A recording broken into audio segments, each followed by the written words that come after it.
we're going to talk about why you may have sharp stomach pain that comes and goes. There are actually 10 reasons for this specific symptom. The first one is something called SIBO, and that stands for small intestinal bacterial overgrowth. Now, take a look at this. You have the small intestine right here, and you have the large intestine right here.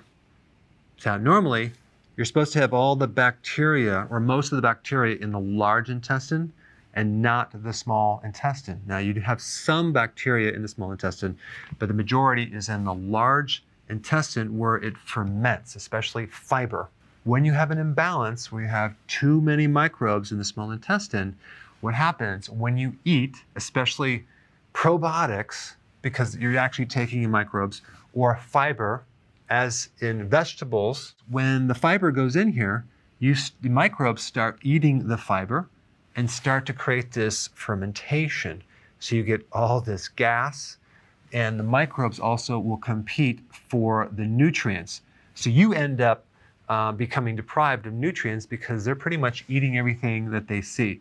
Normally, you're not supposed to have all those microbes in here. Instead, you're supposed to have enzymes digesting the food from the pancreas and the lining of the small intestine, and then breaking down the food, and 90% of it is supposed to be absorbed in the small intestine.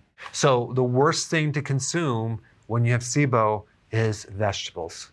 So this is a good time to be a carnivore for a couple months so you can actually clean this thing out.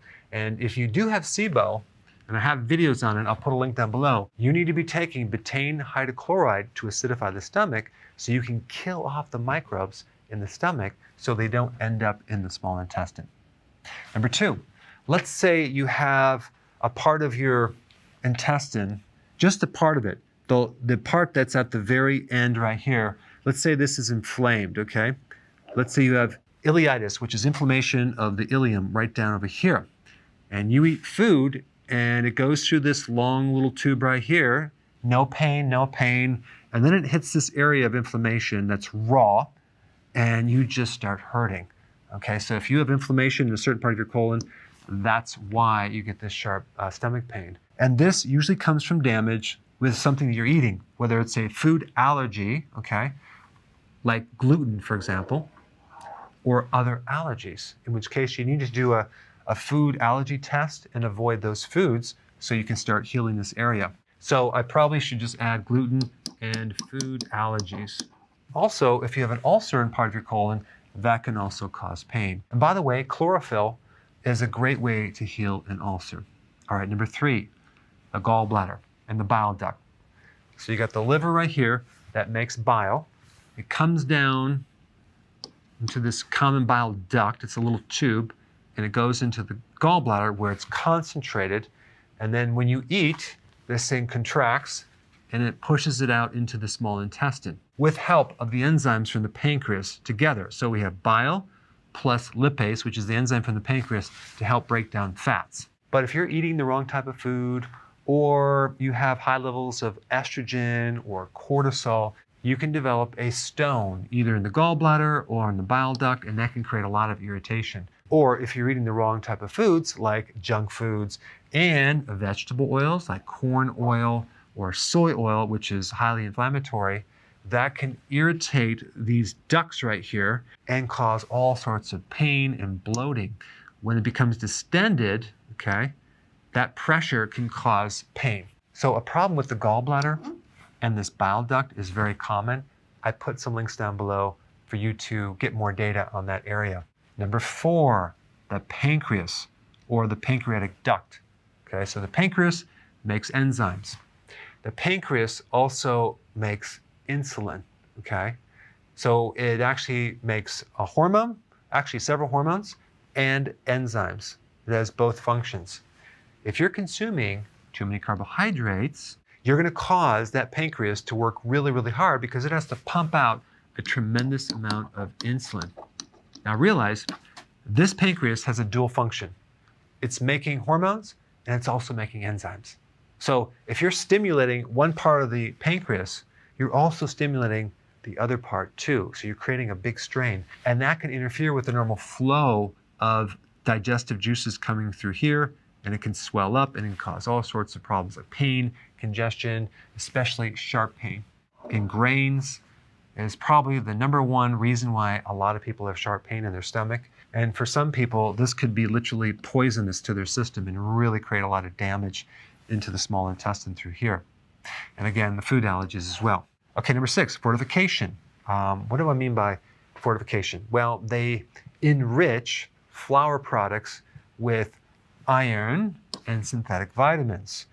Iron is very, very toxic to the microbes and to your body, especially with men and postmenopausal women who are not menstruating and getting rid of their blood each month. So our bodies don't have a good ability to get rid of excessive amounts of iron. And iron is very, very damaging to our brains, to our gut, and to the liver especially. It can create all sorts of issues, including cirrhosis. So when someone's consuming grains, in America, especially in Canada, in the UK, it's fortified, okay, with iron. And that's one of the reasons why it just tears up your stomach.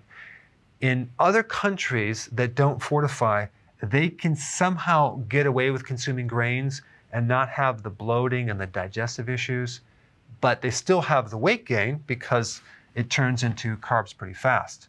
But the other thing that European countries will do, and other countries around the world, is that they will make bread products a little bit differently. They'll make the dough and then they'll let it ferment overnight. As compared to the bread in the US, where they don't ferment it very long, it ends up fermenting in your gut. So you feel a lot of bloating. And anytime you feel bloating, you're gonna get pain. We've already talked about vegetable oils. These are like the soy oils, canola, the corn oil, cottonseed oil.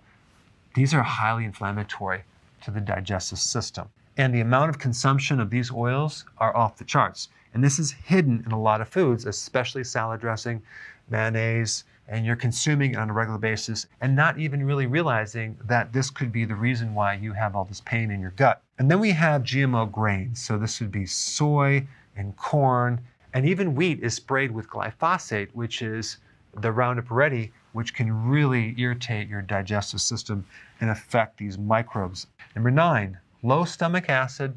This is very, very common. If you don't have enough acid in your stomach, what's going to happen is the food is going to go through here slightly undigested. And as the food is not digested up here, it ends up down here creating a huge strain, and you're going to get abnormal fermentation, bloating, and pain.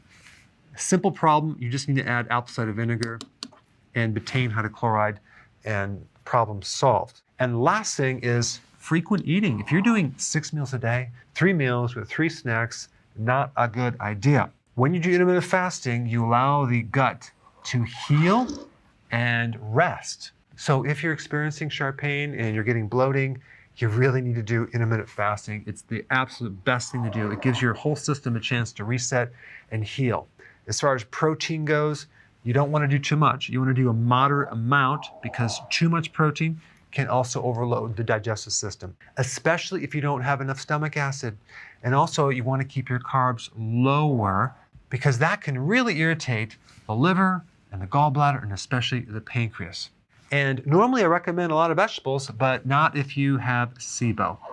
All right, thanks for watching and I'll see you in the next video. And if you haven't already subscribed, click the red button below and that little bell icon so you can be notified of all the new videos that I'm going to be releasing. And I have some very cool and interesting videos coming up in the next coming weeks. Plus, in addition to that, you'll be notified of the live Q&A sessions that I'm going to be doing throughout the week, and you don't want to miss those as well. So stay tuned for more great content.